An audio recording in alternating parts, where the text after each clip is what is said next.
Welcome into the Inside Bassmaster Podcast. I'm your host today, Ronnie Moore. My co-host, as always, Kyle Jessie. And Kyle, this is the first podcast of 2024, and it is January 26th. Where have we been for 26 days of the new year? It's been an interesting couple weeks with blizzards and ice storms in Arkansas.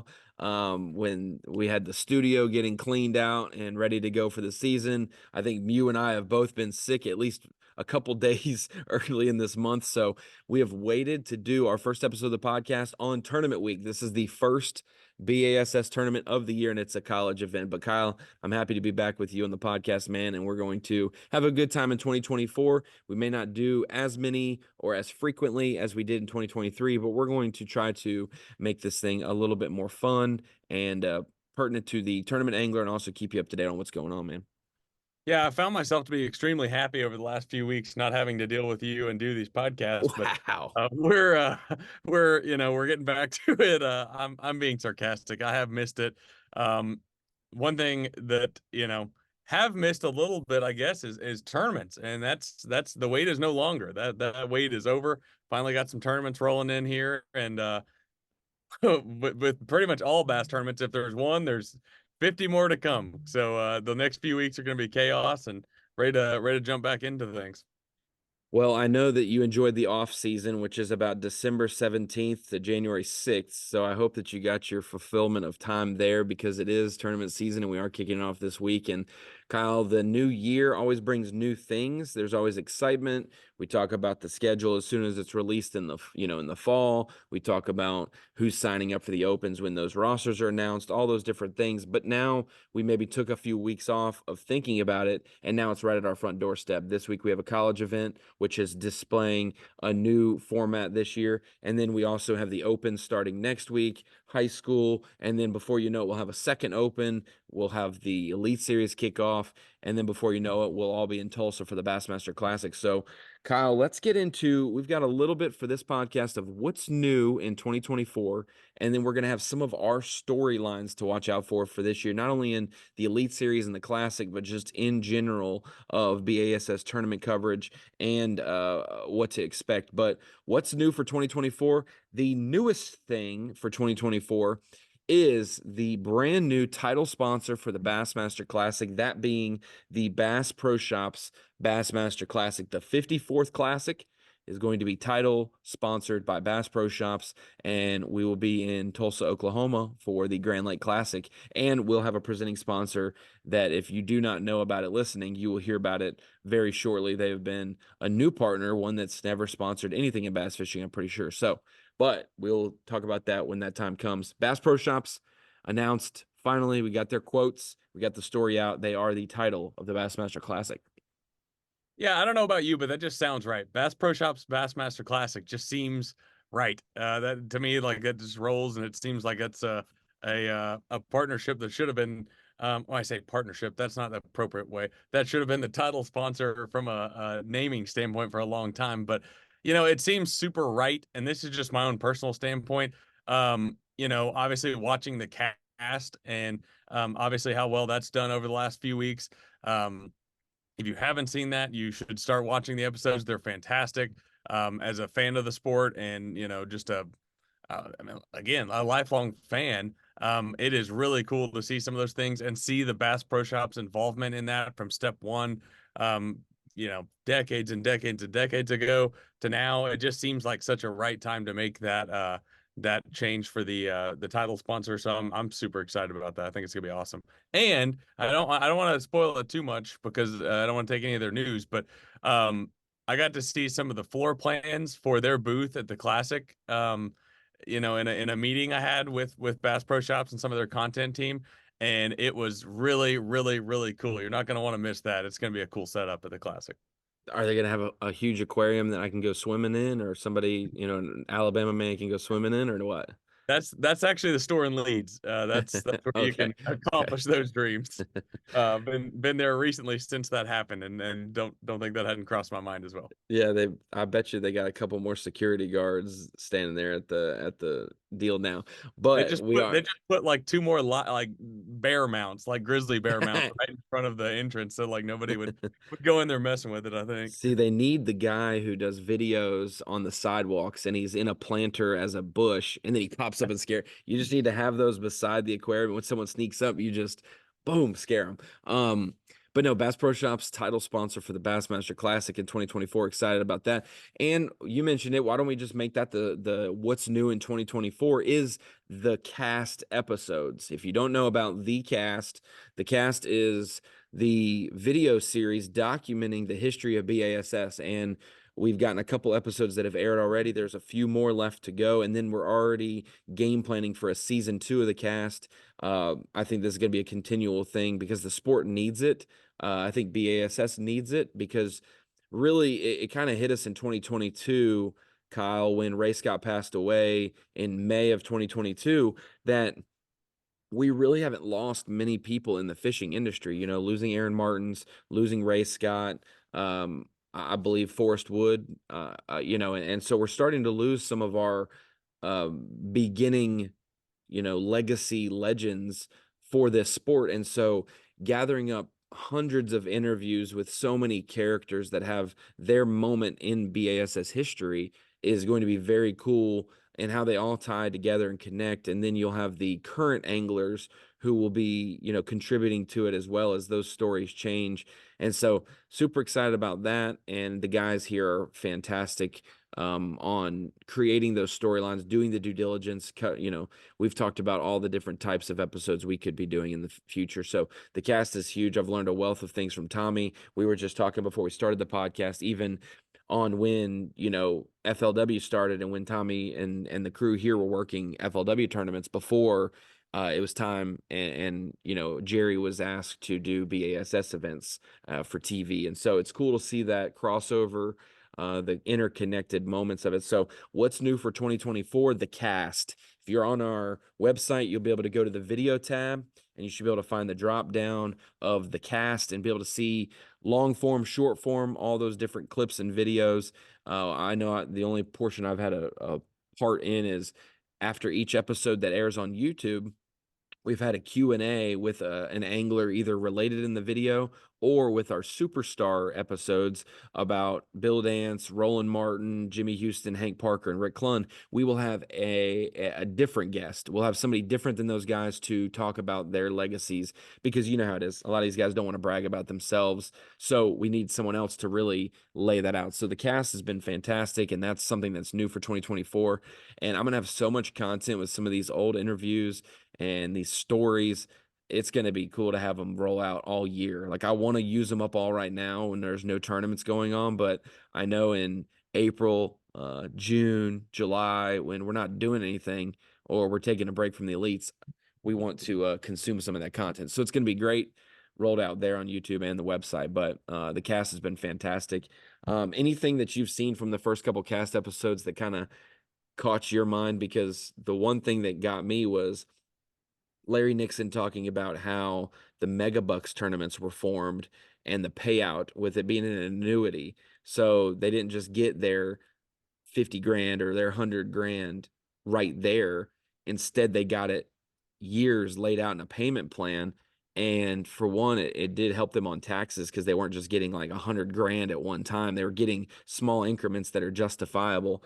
But that Larry Nixon had won so many mega bucks in a certain stretch that he's like, I was making $35,000 a year whether I fished or did anything, like just from these tournaments getting stacked up. So that was something I learned from the cast episodes. Is there anything you took away from the first couple? Don't give away any of the latest episodes that haven't aired yet. Well, I was gonna say the first episode I've watched, and I'm not kidding when I say this. I've watched it 3 different times because I thought it was that good. I genuinely thought, from somebody, again, I've repeated this phrase, but like somebody that's been a lifelong fan of the sport, um, and you know, you and I are both in the same boat in the sense that we're both pretty young. Not as young as we once were, but still young enough to where like a lot of those things, obviously we weren't alive for, not even close to alive for. A lot of those things have kind of been forgotten a little bit, you know, when you think about it. Like not, not from the people like Tommy Sanders and the people that have been around to see all of those things happen, but for somebody like myself, I knew the general story, but like hearing it come from, a ton of the people that were there from day one to now. I mean, and then the stories about Ray and his legacy. I thought that first episode was so good. I watched it the first time I got the link, sent from JM.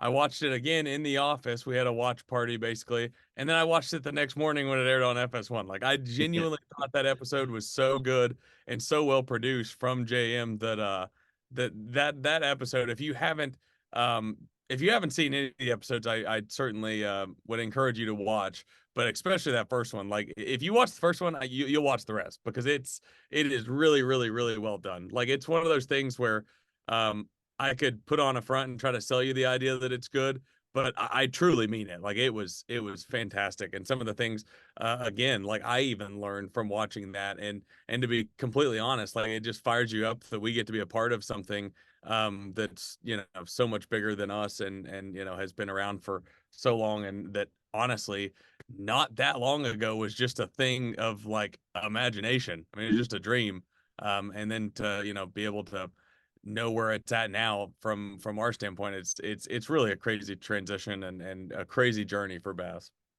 Yeah, seeing the when Tommy and Bob Cobb and Helen Sevier talked about the involvement of Ray going to DC and to Sure. Congress and to fighting, taking on, suing 200 plus, industry companies, about polluting our resources and being at the forefront of that. That is the conservation that, we mention now. And this generation of people may think it's just about five fish and keeping fish alive, but the rights to even having access to waterways, clean water for these states, it's absolutely incredible what they did. And so even I loved the depiction of it because obviously there's no footage of this moment, but when they talked about the Ross Barnett event, when they were gonna do the weigh-in and then release the fish, and then like game and fish and like lawyers and Congress and like DNR were like, you're not releasing these fish. And Ray is like, well, I'm gonna go get my baseball bat, or you're gonna have to go get your baseball bat and hit every one of these fish if you don't want them to swim off and live,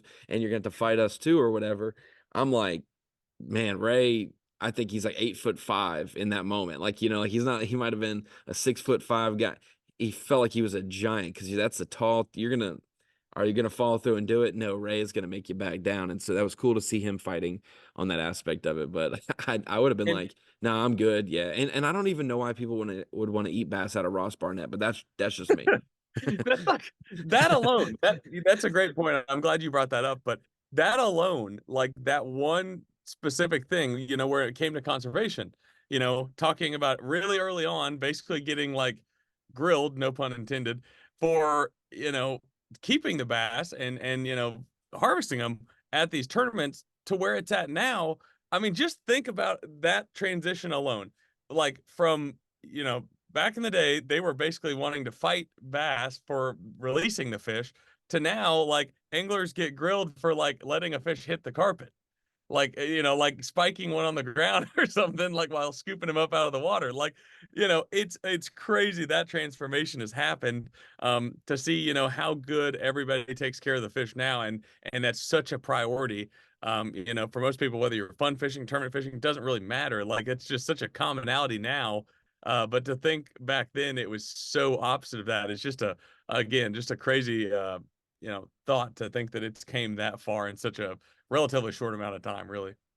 It is incredible. Yeah, we're worried about the conservation aspect of forward-facing sonar and what our lakes will look like in a few years or days, it seems, with the urgency of some of this panic that's there. And think about the 25 bass on a stringer, and they're all 4-pounders, and you're like, we did that for years. They did that for years before tournaments were even a thing, and then they did it at every tournament for the first, 5 to 10 years, whatever it was. I mean, that's what we were good at. You got a brand new lake. Let's go just pillage it, and that's what everybody, but that was the rite of passage. That was the way they fed their families. That's the way a lot of things happen. And so, um, thank goodness that we've gone to what we have. But that's new in 2024 as well. So we've got the Bassmaster Classic is now titled by Bass Pro Shops. We've got the Cast series documentary that's airing on FS1, the website, and YouTube. We also have more TV, and that would be with the Bassmaster Opens. We've had 3 Opens live every single year, and now we will have all 9 of the qualifying trail to get to the Bassmaster Elite Series. We will be live for all 9 of those events on the final day. Also, it was announced this week, St. Croix is not only back as the title of the Opens, but Seven Reels, which is the sister company of, St. Croix and their rod endeavor. That is their reel endeavor. And so live for all the Bassmaster Opens this year, and a brand new presenting sponsor. Super glad to see St. Croix, which is a longtime legacy company in the sport as well, staying at the forefront of one of the most dramatic and hot and heavy tournament trails out there, the Bassmaster Opens. And so we'll get to see it all go down live. Me and Tommy were just talking about it in the studio. He said, "You already got our guest coming in, right, for the first event to Okeechobee to help us, because we've had an Elite Series guest come on." And I said, "We got him ready to go, and we should have number 2 as well, which will be a little bit of a tight turnaround because those guys will go straight from Wichita, to Sunday practice for Toledo. So instead of Monday, because we have that Wednesday meeting day. So we have our guests. All we need is the anglers, and I believe they start practice on Saturday for the first Open of the year. So Bassmaster Opens live on FS1. You've got some more Saturday TV viewing if you're not at an Open, Kyle, that you get to watch now. Yeah, I'm gonna be at a few to start the season, which I'm super excited about. I'm excited to get down to Okeechobee, and then obviously, one of my 2 home lakes there at Lake Washita. I'm super pumped about that. But when you look at the Opens, like you said, it is such an exciting time for the Opens, because you look at the roster. Again, this is like we're being like we're a broken record, because we said this last year, but it's just as true, if not more true, this year. When you look at the EQs, I mean, it's its own separate pro tour. I mean, there's really like no other way to describe that. And over the last few years, just some of the conversations I've been around and got to hear, how can we boost the coverage for these Opens? They're so competitive now. The anglers are so good. Like, there's got to be a different way. Well, the conversation always ended, at least in my mind, it always ended like, we do live, or there's really not much we can do. Like, that's what people want. Like, people want to watch Bassmaster live. Like, whether or not, like, right off the jump that seemed like a reasonable ask or not, that's what's going to get people fired up. So naturally, I think that's such a huge move for Bass, for the fans of the sport, because the reality of it is, like, if you polled, I don't know, 1,000 fans, every single one of them would want more live, and like the Opens being all live, like that's super exciting. Like I said, for me personally, I'm excited to see it, because our on the water photographers and writers and everybody do such a good job of telling the story, but there's really no replacement. Now that we've had a taste of live for so many years, there's really no replacement for Bassmaster Live in a way. So I'm super thrilled about that. I know the fans of the sport and the anglers are thrilled as well. Yeah, I'm basically, when those conversations ended, I knew when y'all's meetings in Birmingham ended, because my phone would ring here and they'd say, "Hey, are you Tommy good to do live?" Well, they wouldn't even ask, because they just tell us, "Hey, just a heads up, you're gonna have to go to breakfast with your families on Mondays, because your Saturdays are now gonna be gone again." Which I say it's okay, because I absolutely love that we're doing the Opens live. I was one of the ones speaking on behalf of it. Like, let's do that. Like, we got to do it. Like, if you just want to set a camera up, like, I'll do it. And just think it's necessary for what we're trying to sell, for what we're trying to grow. We got to do live. We've seen some amazing moments in the Opens live. Not only Pete Glusick breaking a trolling motor cable and falling in the water, but we saw John Garrett back in 2020 when we were doing it boat to boat. And they still had co-anglers on the final day, and he doesn't cull, and he misses out on winning an event. Like, we had that all going down. We've had a couple cameras out. Now we have all 10 cameras out for the final day, all that jazz. And so I'm excited to bring that. The Opens is, like you said, that field, and we'll get into that in our storylines. Field's getting crazier. It's interesting to see, and you can tell that Hank Weldon is doing a dang good job at creating a uh, a residence, a place for these anglers to live. It's not just a place that they're going to stop. If this is your dream to make the Elite Series, it might not happen. It's only going to happen 9 times for somebody or for different people. And it may not happen for you your first year, but if you can sustain financially or give them the platform, maybe we can continue to keep you there until you can maybe make that dream of the Classic or the Elite Series come true. So the Opens being live, super excited about that. Next topic. These next 2 topics, I'm going to have to negate to you on. So this is where Kyle Welcher is incorrect. It's no longer the Ronnie Moore podcast. This is the Kyle Jessie podcast because you're going to be Thanks. the helper on this. Let's start with the college trail changes. So the Strike King Bassmaster College Series is one of the, if not the biggest growing things in our sport. The college series from when I was there, and there was 15 to 20, 30 boat tournaments a few years prior to me. And then we were up to 75 to 80, which basically half of those are pros now. And then we got to 150 consistently. And now we're at 250 with 100 on the waiting list. So there had to be something done. And so, Kyle, they made, instead of, what is it, 4 or 5 tournaments overall, counting the wild card, 6 counting the championship, they decided to give more college events, but they split them up so we could accommodate more teams that wanted to fish, correct? Yeah, absolutely. So, first off, I'd like to say you mentioned back when you were in college, that was like when they were still wearing leather helmets for football and Bro, you were dude, using kayaks no for fishing. doubt. No So, doubt. so you said it. Obviously, if you've watched this podcast or you follow Ronnie and I at all, you know that we're both super passionate about college fishing. We both fished in college. Um, the demand for these college tournaments has just grown exponentially.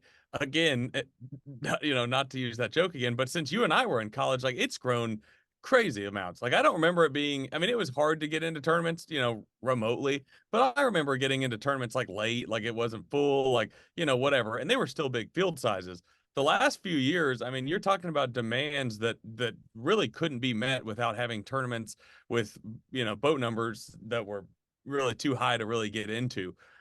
So this year, like you said, the way they did it is split it up. So you mentioned it, obviously, previously it was 4 regular season tournaments, the wild card, and then your championship. Well, this year we split it up into 2 trails. Really no significance as far as the names are concerned, but the Legends Trail is going to be 3 tournaments, being Lake Murray, which is going on now as we're shooting this, Kentucky Lake in the middle of April, 17th through the 18th, and then finishing out the Legends Trail is June 6th through 7th at Saginaw Bay. So again, the Lunkers Trail is the second trail of the college series. February 1st through 2nd, Clarks Hill. March 7th through the 8th is Douglas Lake.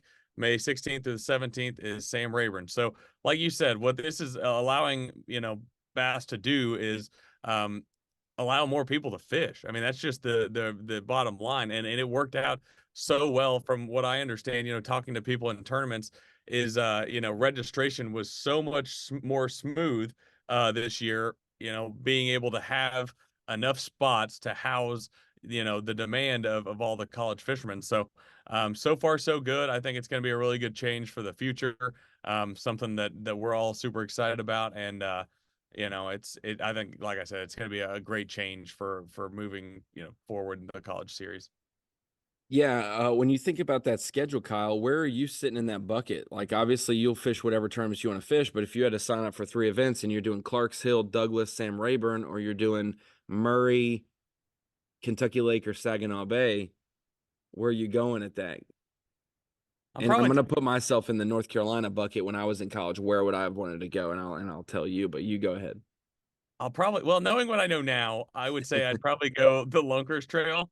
And I like Murray. I love both schedules. I think they're both good. I've been to every fishery on here actually, but not necessarily to fish, but um I would say Lunger's Trail simply because Clark's Hill is similar enough to lakes that I've, fished in a lot of ways. I've seen my buddy Travis Harriman do really well over there. He and I have kind of correlating styles, almost won a big national tournament over there. I've fished Douglas Lake a few times. Parents or my dad's side of the family is from East Tennessee. And then I like Sam Rayburn. It's always kicked my butt, but I do like the lake. So I'd probably go with the Lunkers Trail if it was me. How about you? Well, I think that to be different, you gotta, I feel like I would have wanted to choose Murray because Murray is the closest of those lakes to where I went to school and my style. And then you've got Kentucky Lake, which is just an iconic fishery, at least when I was in school. So I would have wanted to go there. And then Saginaw Bay would have been cool to go to. That would have definitely tested my abilities in college. I don't think I caught a smallmouth on purpose when I was in college, so I would have had to learn how to do that more so, or I would have gone largemouth fishing. But yeah, so explain that further though. We got the Legends Trail, the Lunkers Trail, 3 tournaments in each of those. That qualifies you for the championship. Is there any sort of wild card, or is it still just those 3 events? And if you don't get in, then good luck next year, but you at least get 3. And that allows us, I think they sent 244 boats off today at Murray. It should have been 246, but we will let you know about that. But 244 boats headed out for Murray today. So basically, a possibility of 500 college teams, different college teams that get to fish 3 events at least, instead of 250 that may get to fish 4 events. So we're really actually allowing a lot more reps for these anglers that are wanting to maybe step to the opens after college. Certainly, yeah, it'll be a big move for these college anglers, and like you said, for the guys especially wanting to move on and fish the opens. I think it'll give them a lot of diversity. The only thing, and to answer your question, correct, there's no wild card. That is how that'll go. The only thing, I assume is still intact, and I probably should know this, but I assume is still intact, is the state championships that we've done for the last few years. So there's still, as far as I know, an alternative route to get in, but primarily it's through the champion, or the 2 trails. So tell me this then, what's the deal for the bracket? Because there's team of the year, but are we going to do a team of the year with teams not even fishing against each other during the year? You know what I'm saying? Like, so explain that to me. Will there be a team of the year winner for the one division and for the other division, or is it just an overall how you did against your competition gets you points towards the overall? Because I think that would be very interesting having 2 team of the years and first in the championship, second in the championship to make the bracket. Like we have first, second, third now in team of the year. To be able to have 2 team of the years, we could crown one the team of the year, but both get bracket entry. I don't think that's the case, but I might be wrong. So do you know about that? I'm not entirely sure, to be honest. I'd have to look into that. Some of that is still, um, I guess until we get to that point, I haven't been told. TBD. Hey, Yeah. that's fine. Yeah. So, Maybe I just caused some chaos. If Glenn Kale's yeah. watching this, So Glenn, let's figure this out. this is nothing more than me just not knowing personally. Okay, It's already been announced, and it was in one of the releases. But being thrown under the bus on the spot here, I don't remember that's off my the fault. top of my head. So you're good. You're good. I Like I did said, text you the topics beforehand, but I didn't text you that I was going to go in a rabbit hole yeah, beforehand. I didn't know there was a quiz at the end of this. I just thought we were going to talk about them. No, like I said, it's already been determined. That's nothing more than me just personally not knowing the way that'll work. But it I know it has been determined because I've had that conversation with Glenn. I just have slept a lot since then and don't remember. I'm glad you got your rest because now you've got to explain the Bass Nation changes. I seemingly know some of this as well, but after originally hearing it and then we had some time pass, I had a couple sleeps as well. And then we had to make it known again that now we announced this at the 2022 nation championship that it would be changing for the next season, but it wasn't for that current 2023 season. It was for what we're going into right now in 2024. So nation explainer, the championship's going to grow. Instead of being 50 anglers or so, it's going to be probably 200 anglers. It's kind of going to represent like our high school and college. It's going to give a lot more people opportunities to fish the nation. Everybody wants that grassroots, that weekend series vibe. This is your opportunity for the nation, and we've done it by adding a couple other opportunities, right? Right, Kyle? Correct. Yeah. That's the way I understand it as well. I'm looking through. If you go to the Bass Nation series page on the website, it basically has a step by step process in which you can get into, obviously your regionals, like you said, which is what's going to determine. Um, I don't want to It nation almost qual. it Not calling it almost regional. goes. I said regional. It's just like a nation qualifier 1, 2, 3, and 4, similar to like what you were saying in order to qualify to the championship. Or go ahead. You sound like you were gonna say something. No, it feels like it's exactly like the college series where we have hosted college events that we do, and you can also qualify from your state. It's just backwards because Right. the college tournaments for us was the staple, the auxiliary was the state option. But for the nation, the state option has been the key one, and now it's going to be the auxiliary. Like it's going to go default back to state, but the main is going to be the Bassmaster brand tournaments. And so it kind of seems like it's emulating the college schedule or format, which is ever changing as well. But that's kind of the vibe I got from it. Yes, correct. Yeah, I'm under the same assumption. And like I said, it's it's not super complicated. It's just a change, like you said, in the structure, basically to help involvement, help, like you said, grow the nation in general. And again, I don't want to keep deferring back to that, but there is a very detailed, like step by step, how it changes for a nation angler to get in the tournaments and qualify. So I would defer you to do that because a lot of it is you know I is can see your pretty, I face guess. glowing and getting darker and lighter because you're changing tabs. So I know you were trying to find it fast for me. So I appreciate that. But yeah, it's it seems like, and even like the West Coast, this is something that Hank and GL and others have been trying to get West Coast involvement. They feel neglected, rightfully so. Everybody's got their thoughts and feelings. Hearing BASS partner with One Bass to be able to offer that West Coast tournament trail an opportunity to put a spot in the nation events is good as well. Steps in the right direction. Everyone wants us to figure out the cure to bass fishing in a year, but we got to figure out this thing, put it in the lab, spin it up, develop it this way, spin it up, and then in 2 or 3 years we can get to it. We don't just wait and then roll it all out at one time. We make gentle steps and gradual progress. So I like that. Slow and steady wins the race. Oftentimes we've seen how rushed plans, you have to default back and undo those plans in other leagues. So that's why the way I'd rather be the tortoise than the hare in these scenarios. Awesome. Well, do you have any other things for what's new in 2024? Because those were the bullet points I had before we get into our storylines. Pretty well covers it. Obviously, some changing amongst the formats and things of that nature, and kind of just to piggyback off what you said. When Bass makes these decisions, it's obviously based on trying to account what's best for everybody. Like you go back to the college series, like allowing more teams to fish, because obviously that's been something that in the past has in the past few years has been a problem because it's a good problem to have. Like we have a lot of people joining the sport and wanting to fish these tournaments, but all these things are made, better or to better suit the anglers. And like you said, Chris Bowes, Hank Weldon, Glenn Cale, GL Compton, they've all done a really, really good job, and they are constantly trying to make these things better. So big hats off to those guys. They do a tremendous job on the other end of the hull. Yeah, and we didn't mention Lisa Talmadge there because she's got her hands full with the Elite Series, but she's got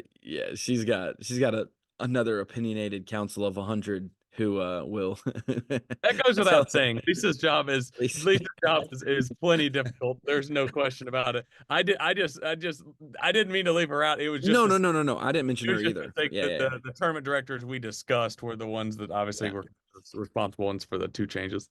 Kyle, if you don't see Lisa, if you just want to know how she's doing, just call her on a random Tuesday at 1 p.m. and she'll answer and go, "Hello." It's just like a exhale sigh, like, what's going on now? If Ronnie's calling me Yeah. something's broken, and it's like, no, it's not broken. I gotta just clarifying. Is Rodman in play this year or not?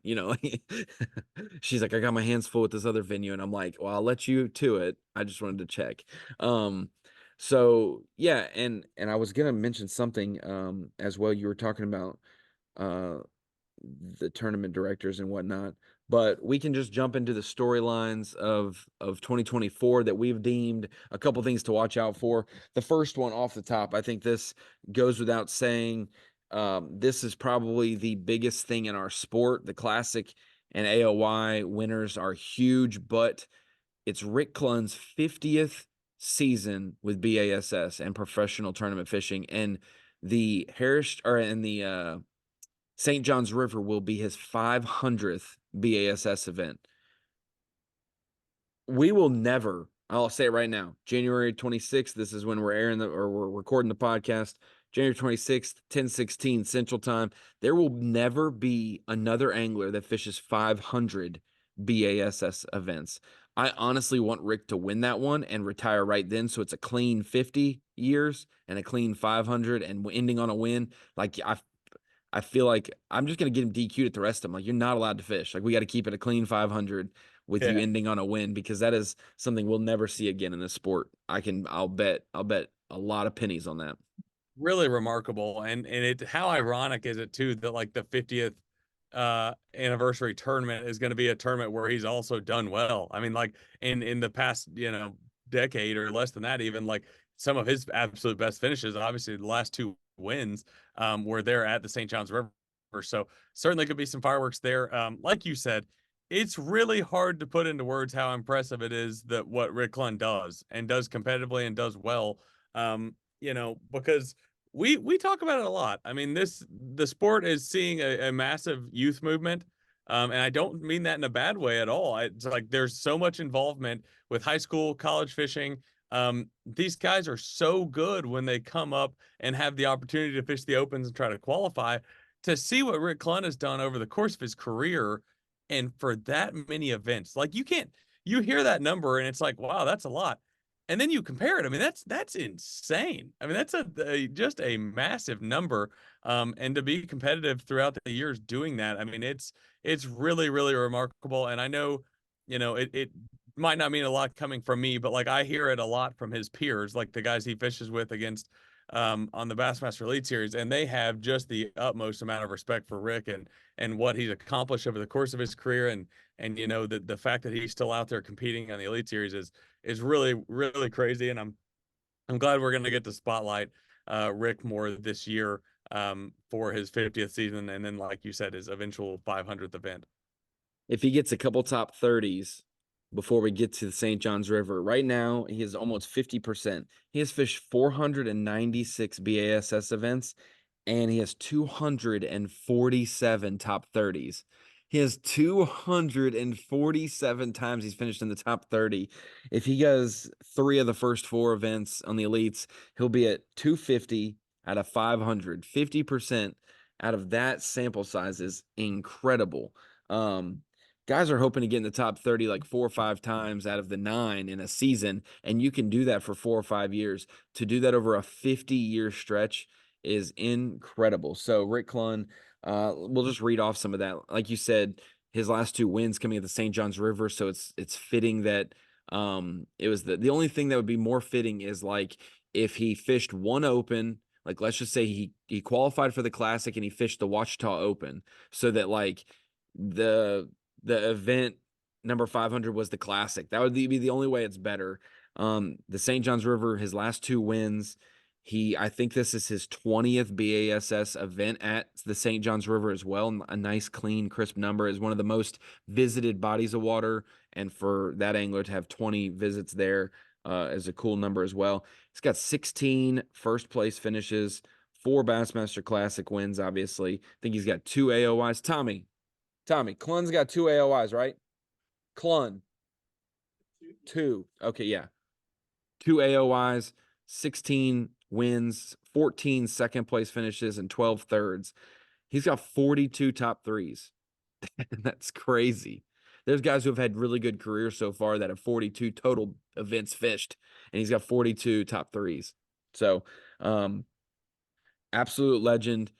And I told the guys here, like, if we were going to do like an episode, we got to do an episode strictly like a 30-minute cast episode on his 500th event. Like, let's just follow him around. We're going to bother him. I told this, I don't even know if I have clearance. I don't even know if we have clearance for this, but I said every single day that Clunn is eligible to fish at the St. John's, I'm putting a camera in his boat. Day 1, day 2, sorry, 10th place. Like day 3, like you're just when you fish your 500th event, I will put a camera in your boat for everyone. Like I promise. But Promise. we gotta Promise. do it. We gotta do it. If you fish your 500th event, I'll put a camera in your boat every single time. We're gonna have like Patrick Walters and Drew Cook like at the same event. They're 500. They're gonna have 2 of them on camera. No, but yeah, you're gonna have a camera with Rick Clunn. Like if we can make that work every day that he fishes. And honestly, I always tell Sarah, I said, man, B.A.S.S has seemingly been blessed by God. Every time we turn the cameras on for FS1, they catch the crap out of them. It's incredible. We see things that were like the first 2 days has been a grinder. I wonder what's going to happen on FS1. It's like amazing that I would not be shocked if somehow Rick Clunn actually like earned a camera each day by finish and like was in the top 10 at the St. John's River on the final day. That would just be so fitting. So Rick Clunn, 50th season, 500th bass event, 2.6 million in winnings, and to think that his 4 classics amount to less than $200,000 and now a classic is 300. Let's just say if he won those, I'm not going to count all his other wins, that's a lot of money. If he just won he won 200,000 for 4 events. That should really be 1.2 million. So add another million, he'd be close to, if not over, $4 million, and he'd be second to only the 3 initial man himself, KVD. So Rick Clunn, absolutely incredible. I'm 30 now, Kyle, and I struggled to get up for 5:45 Bible study this morning. And he's like, I'm going to go to practice out in the rain, and it's Toledo. And I'm 83 Since years old. Holy crap. it should Okay. be an inspiration to people. Oh, And no doubt. And the reason we have, not specifically to him, but Hackney, Swindle, Ike, Clunn, Van Dam, Aaron Martins, all those guys, the reason we have this youth movement is because of them. So they might not have been fishing on B.A.S.S tournaments when they were in their youth age, but because of what they've done, it has inspired the next generation to want to do that as well. So it's y'all's fault. I'm sorry. Let's get to we've talked about this. We've talked about the elite schedule and what the rundown is. We will have a pre-Toledo podcast that we can talk more about it. But the way I've kind of bracketed the schedule, I talked about it on a podcast, the Bass After Dark podcast, that I was second fiddle to. Got word from you that you had been asked. I was the second guy that got asked. So thank you for denying that. I got the opportunity to flap my gums a little bit. But we talked about the elite schedule a little bit on our podcast and that one last night.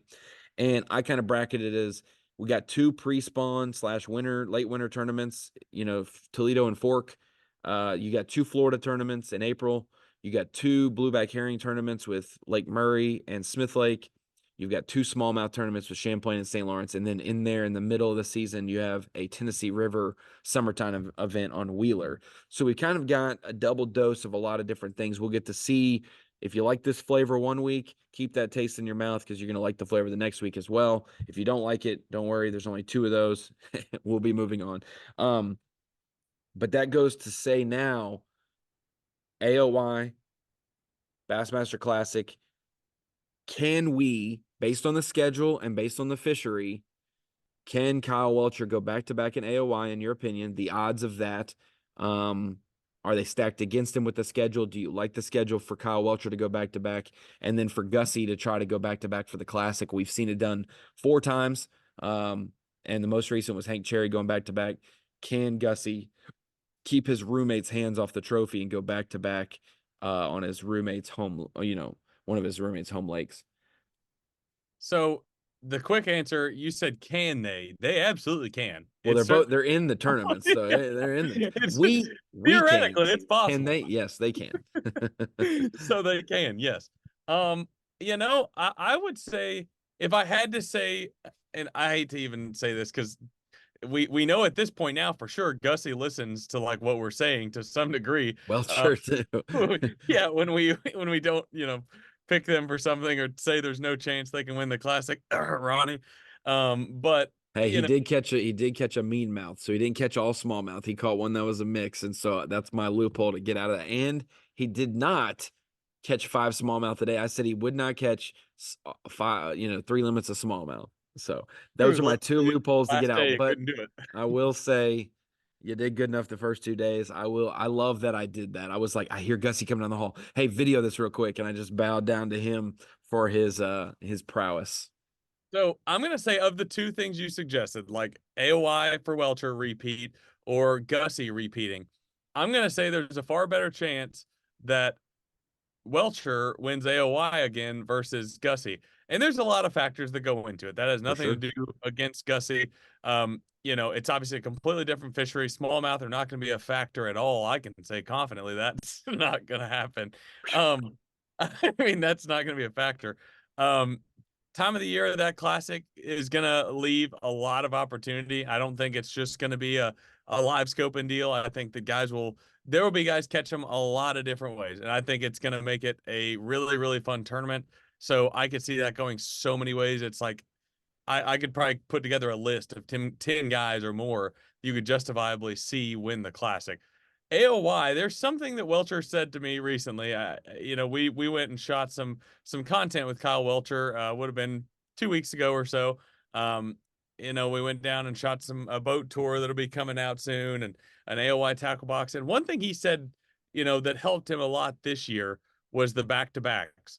The thing that helped him a lot was that, like, if you got momentum at the first one, like the second tournament was close enough in proximity and the fishing was similar enough to where, like, you felt like you had a real solid piece of momentum going into the next one. So, like, it's something I really hadn't given a ton of thought to, but the way he worded it made me think, you know what, that's a really good point. And when you look at the schedule, I think if he starts out well in the first two, it's hard to look at the rest of the schedule and be like, yeah, I mean, he's going to be out of his wheelhouse in certain events. I mean, you look at it, obviously the first two being, East Texas, Louisiana style tournaments, pre-spawn, winter. Those would be the wild cards, in my opinion, for his style, I guess. But I mean, I think he'll catch them in Florida in April. There'll be plenty of guys doing the shell bar deal and everything else, but I wouldn't be surprised to see him lock a frog or something in his hands and literally go to catch them in those two tournaments. And then obviously Murray is a place that he could do really well just based on the run and gun aspect of it. And then two tournaments in Alabama, certainly not his home lakes by any means, but tournaments that I could certainly see him doing well in. And then obviously If he likes grimy ones, those are two grimy Alabama ones at times in the summer. 100%. 100%. And I think that'll provide a lot of opportunity for guys to do different things. And then obviously we saw last year how well he did at the St. Lawrence River and obviously made that comeback there at Champlain. So I wouldn't bet against Kyle Welcher to go back to back. I wouldn't bet for anybody to go back to back just because of how hard it is. But I'd say of the two, I'd say that'd be the one I would suspect would happen. What are your feelings on that? I feel like you'd have to slide $5 to the side of back to back just because the odds would be so long that if it hit, you're getting like a $14,000 parlay, you know what I'm saying, or whatever it is, whatever the $5 in, you need the 18 legs to work out, and the guy scores the last one, and you're like, holy cow, this is awesome. Um, I would say definitely. You know what? Actually, I think Gussie winning the Classic is more of a reality, in my opinion, than winning Angler of the Year back to back. We haven't seen the back to back since we've worked at Bass. It was Van Dam, early 2010s or whatever. That was the most recent time. And one of those was even the janked up All-Star event where Skeet Reese had a 9,000 point lead. And it was like, these three things need to happen for him to lose AOI. And those three things happened. And, it was like, in what world? So, I think that winning the Classic is a hard feat. He doesn't have as much experience at Grand as he does there. And I think that those 3 days, a lot of chaos can happen. And so I think that because I don't think as many eyes are going to be on Gussie as other past Classic reigning champs, Sure. especially because the two most recent Classic champs other than him are guys who have history at Grand and wanting revenge and redemption. Cherry losing the first Classic in 2013, Christie losing both Classics that we've had there. close, being a factor in both of them. That I think that Gussie might be the fourth or fifth most talked about angler instead of being the first or second. So I think the odds of him being able to maybe do something like that could be better. We'll see.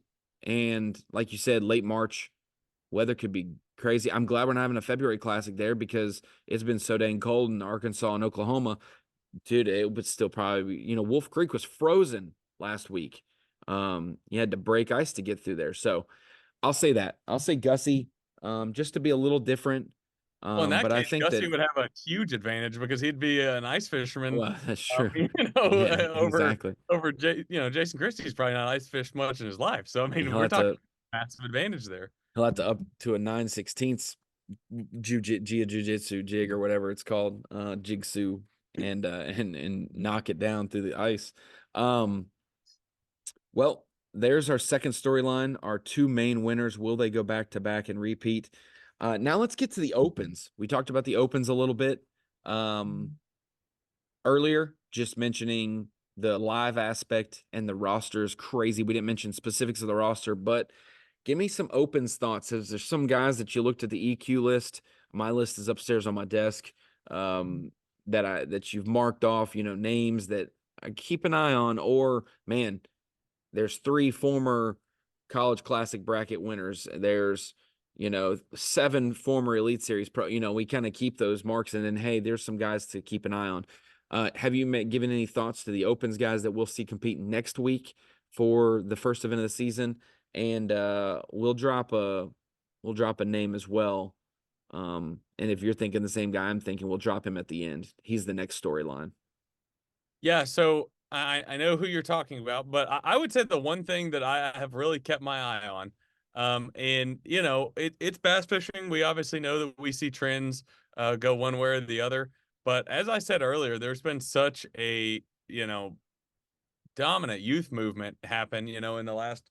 It's been progressively happening, obviously for a while now, but you saw the class that came out last year, 3 college, I guess just Pre 3 prepubescent. for college. I mean, you're talking about a lot of young guys making it.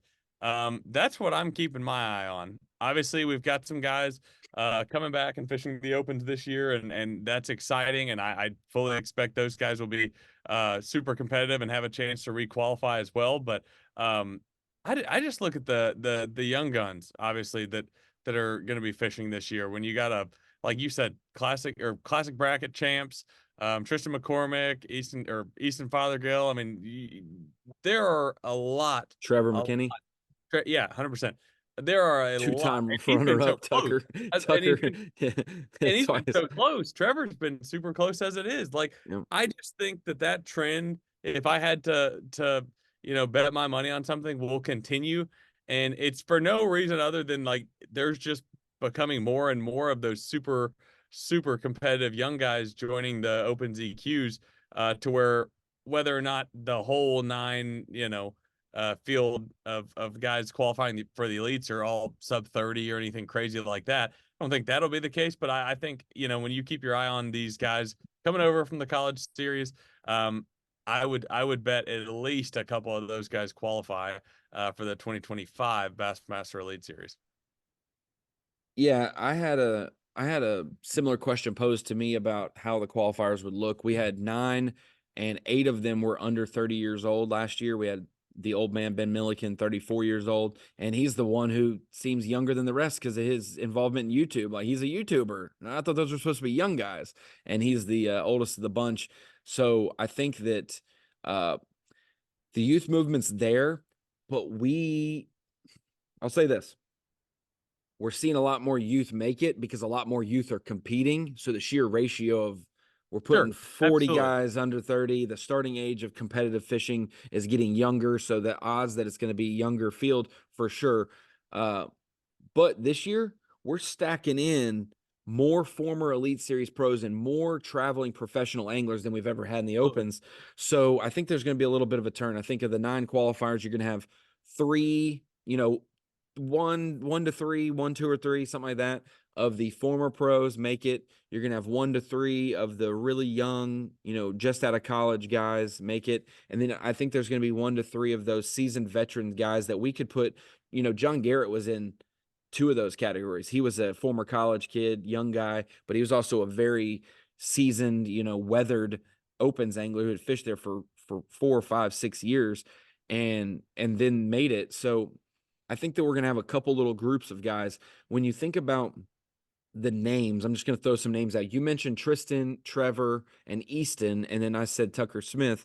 Those are 4 guys who have tasted high success in the college series. Tristan has also won an open, got second or third in an open as well, had a really good chance, and has made a couple classics already. He's coming back to the opens to pursue that. You think of Trevor, he's been really close qualifying. Easton has the makings of a really well-rounded angler, and he's got a couple actually in his neck of the woods, which is huge for the opens anglers. Normally we don't have 3 in that region, and we've got 3 in that region.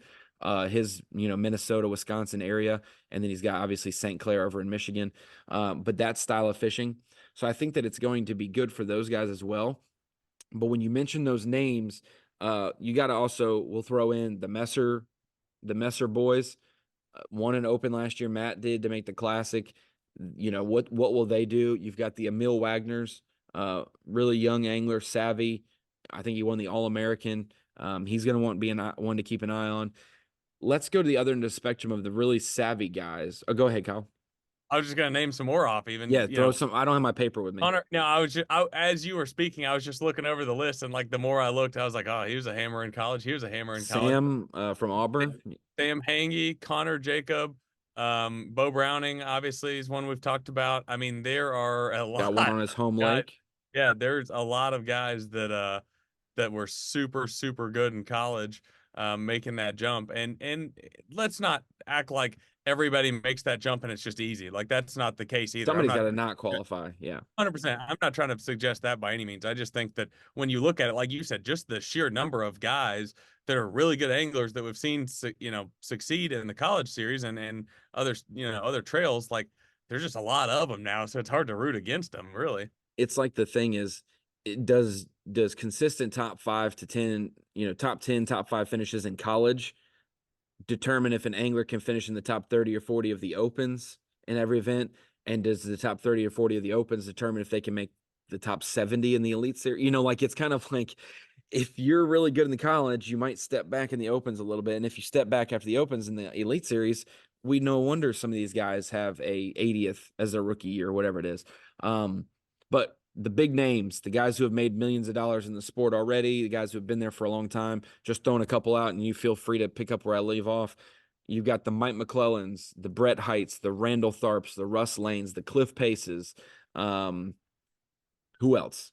Ish Monroe. Ish Monroe, yeah. Well, he was in the opens last year, so we've got at least 6 former Elite Series pros. James Nigmeyer, I know he's in the opens again as well, and so there's going to be, probably, if we look down the line, there's 10. Masayuki, who just failed to requalify for the Elite Series, he's back in the opens.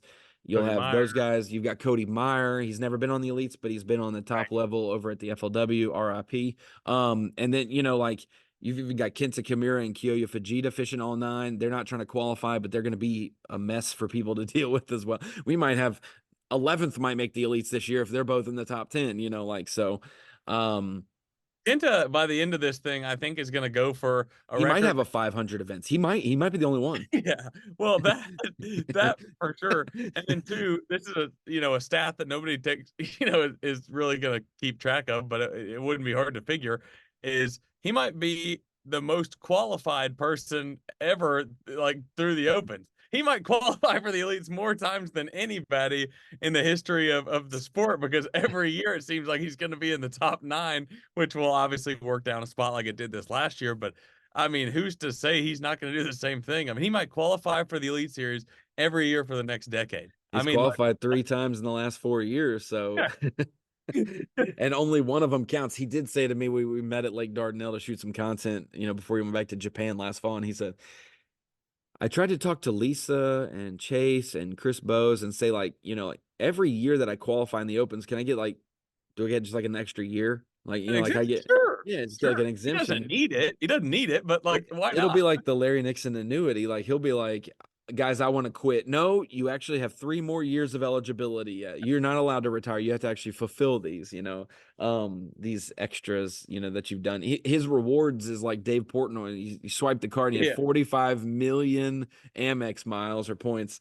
Kenta's going to have plenty of years on the Elite Series if he keeps qualifying. But yeah, I think the only one at his rate, he'll have to fish till he's 100 probably, but he's doing 20 events a year with Bass compared to a lot of guys doing 9. He's going to catch Clunn a lot quicker than other people are. So who knows?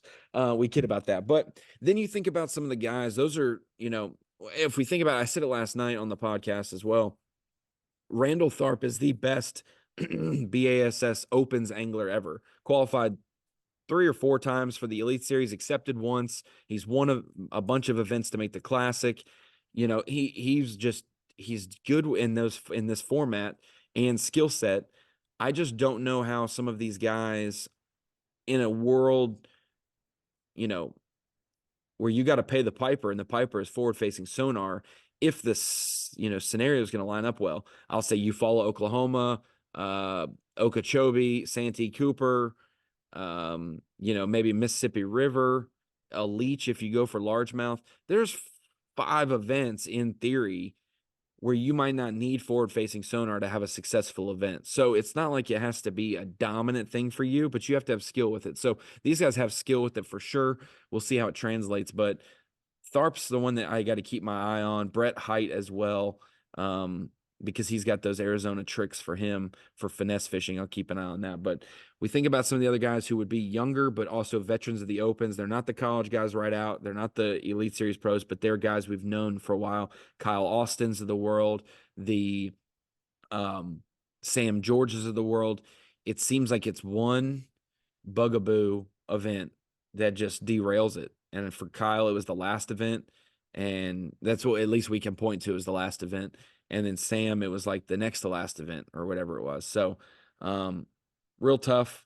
We'll keep an eye on those guys. And then, like we said, Ish Monroe. I wonder Ish's mindset this year compared to last year. Not that he needs to change it. He's a very confident guy.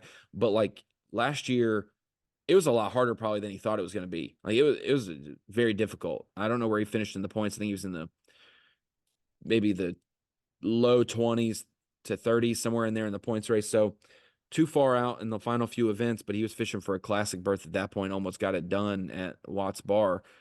So we'll keep an eye on all of that, but Open's huge, and we'll throw in a name new to the Open. Well, he's fished an Open or two before. I told him to leave his net at home because that's the only article on Bassmaster website about him is he got DQ'd he self-reported he used a net because he was so used to fishing FLW that he did not take his net out of the boat. Dakota Ebear made the big move. This was the not even the off season. This was like the preseason move, not the off season. And it's very interesting because Kyle, he called me, and I don't know how much of the story I'll tell, but he called me on a Monday night.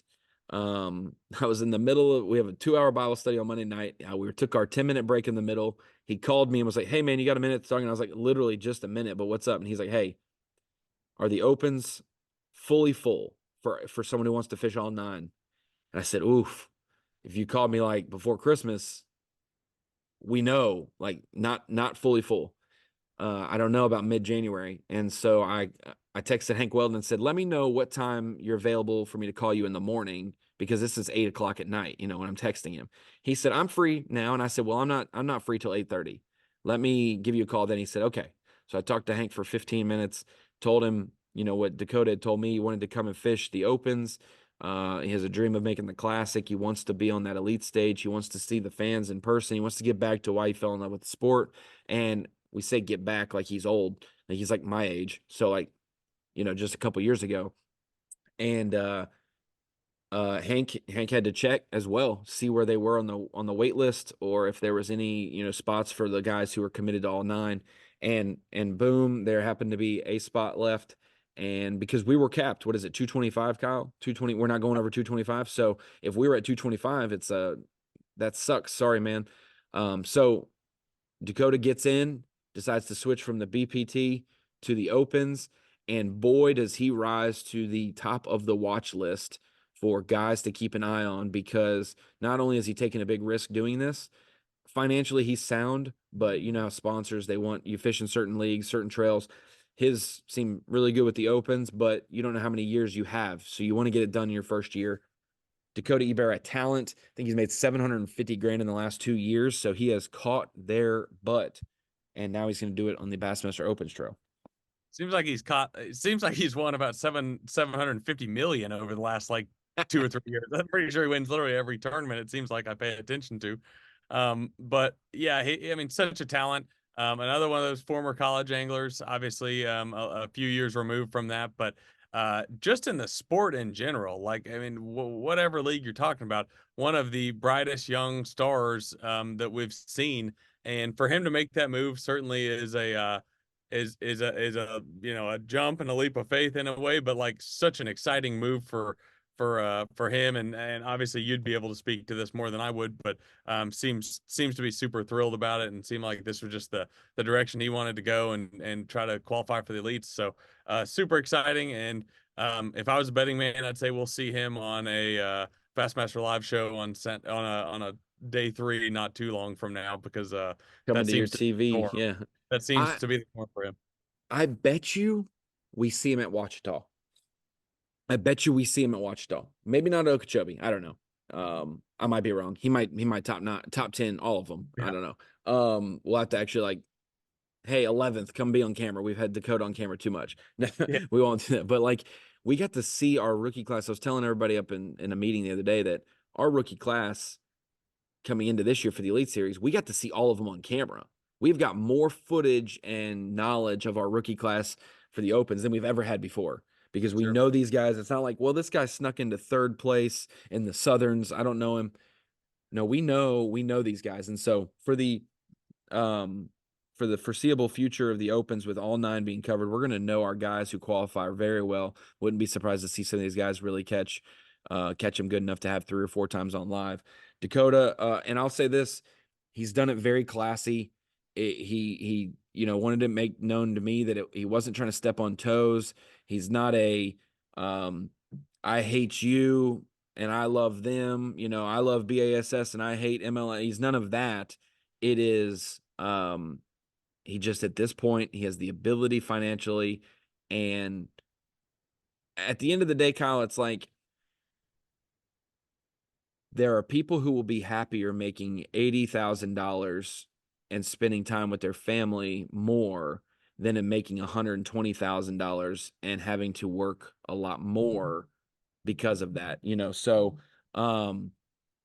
this isn't one of those scenarios. I hope he makes $700,000 this year in the Opens. I don't know if that's physically possible. I don't think it's possible on any trail unless you win all the elites, but let's just say it makes a couple $100,000. I don't know if that's possible. I know his lifestyle doesn't deem it necessary, but I know that his end goal, I asked Dakota, I said, what's the end goal for your life for fishing? And he said, I just want to make the Classic and fish the Elite Series. And I said, well, you can't do that fishing other trails. And so good to see him fishing the Opens. We will see how he does in a week at Okeechobee. He's like, I was preparing to drive like an hour away to Toledo to start my season, and now I'm trying to go to South Florida, but the weather should be much nicer. So Dakota, we get to add him to the list of anglers to keep an eye on for sure. Yeah, no, it'll be a huge addition, and I think goes without saying that it's going to be a big move for him, and then it's just a good move for the Opens, and adding another one of those names that's recognizable everywhere.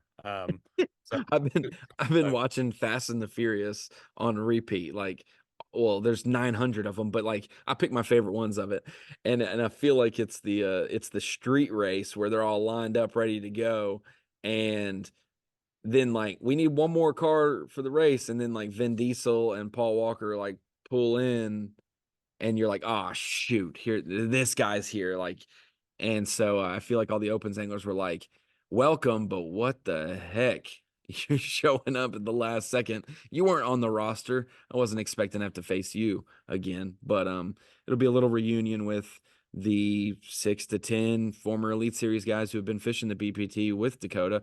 A couple familiar faces. His roommate this year should be Tristan McCormick. You got tall and short, big and small, however you want to go it. But both fish catchers, both will be documenting their journey on the opens as well. So, Kyle, we got a lot of great storylines through the year.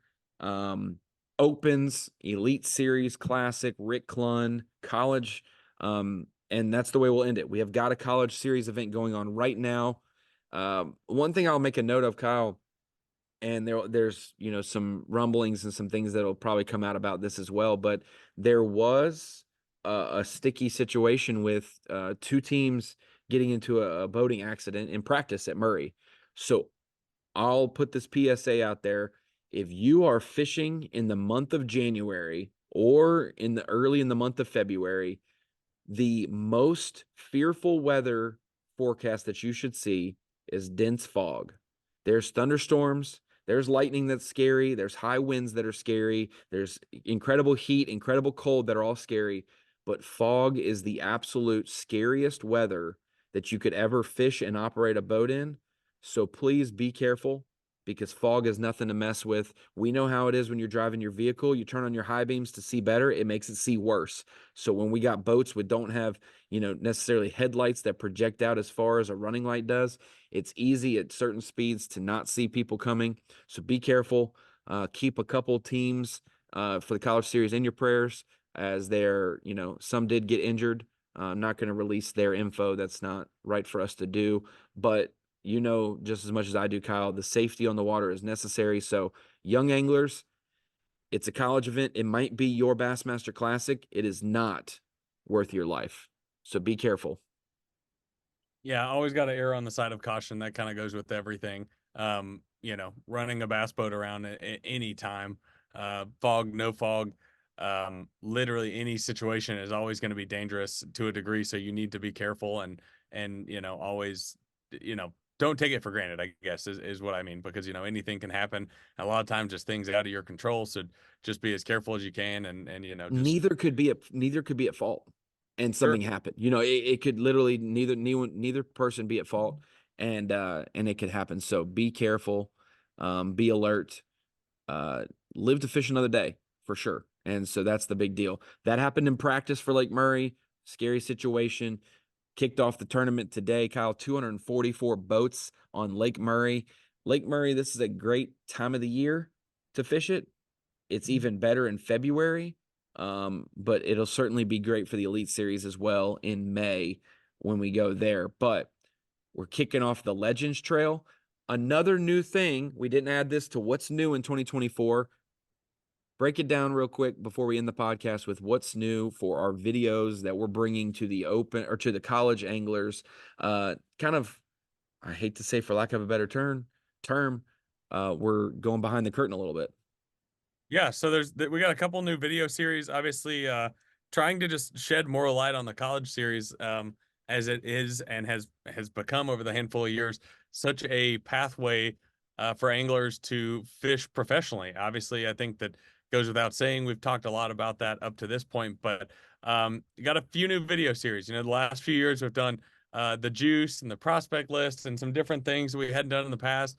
Well, this year we're adding on to that. We're doing an entire series, which Ronnie and I have both been involved with heavily, called Behind the Curtain, where we're basically going to 4 different colleges across the country and highlighting the fishing team, what it's like to be a college angler, kind of a day in the life, almost like what it means to them, kind of a more or less documentary series without I guess that'd be an appropriate thing to call it. And then, in addition to that, obviously, by the time this has come out, we posted the first episode of the School of Bass series, which is a secondary series where we're following around one team all season long.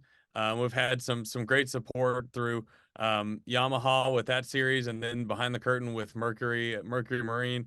And And the cribs is going to be a yeah, lighthearted, funny one. yes, absolutely. So the behind the curtains is kind of 2 parts per school, so it's actually more than 4 videos. I guess it's 8 videos, but we're doing a college cribs where we go behind the scenes and look at, kind of the fishing house on campus, or the place that a lot of the guys live, and that's been really fun. We've enjoyed the heck out of that so far. And then, like I said, the school bass, we're following around Jake Peck and Cardi Schoen from Auburn University, and basically seeing the real deal, as they go through the Legends Trail, and that's going to be really fun. We just shot and published the first episode, which is really fun, and you get to see how much characters those 2 guys are, and it's going to be a lot of fun. Obviously, we've got some of the best photographers and videographers and people on these things, so it's exciting times. We're super excited for those video series. Well, if you've joined us for this long, over an hour and 10 minutes, hour and 15 minutes, I appreciate you hanging in. Hey, I was a part of a 2 hour and 20-minute podcast last night. So long podcast, but people will watch them. Thank you for watching it.